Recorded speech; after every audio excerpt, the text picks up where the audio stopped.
Hello everyone, আমার পেছনের background দেখে আপনারা বুঝতে পারছেন যে এই মুহূর্তে আমি কোথায় দাঁড়িয়ে আছি। এটা হচ্ছে আসলে লাল শাপলার বিল।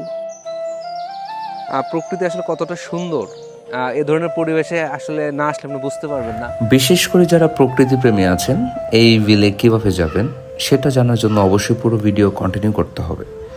বারহাট্টার নোয়াপাড়া বিল প্রকৃতির অপার সৌন্দর্যের এক নীরব জলাভূমি। বর্ষায় এই সময় বিল জুড়ে ফুটে আছে অসংখ্য লাল শাপলা, যেন সবুজের বুক জুড়ে প্রকৃতি এঁকেছে লাল রঙের এক অপূর্ব আলপনা। জলের উপর দুলছে লাল শাপলা, চারপাশে সবুজে সমারোহ আর নির্মল বাতাস, সব মিলিয়ে এখানে তৈরি হয়েছে প্রকৃতির এক অপূর্ব আবহ।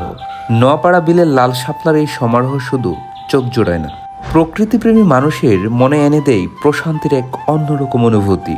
বারহাট্টার এই সৌন্দর্য যেন প্রকৃতির নিজ হাতে আঁকা এক জীবন্ত ক্যানভাস।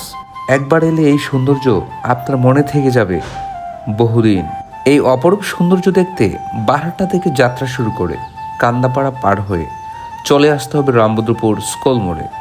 সেখান থেকে হারুলিয়া বাজার পার হয়ে সামনে এগিয়ে গেলেই প্রথমে যে বিলের দেখা মিলবে সেটি হচ্ছে লাল শাপলা বিল। বিশেষ দ্রষ্টব্য, যারা আসবেন অবশ্যই একদম সকাল সকাল আসার চেষ্টা করবেন, তাহলে অনেক সুন্দর একটা প্রকৃতি উপভোগ করতে পারবেন।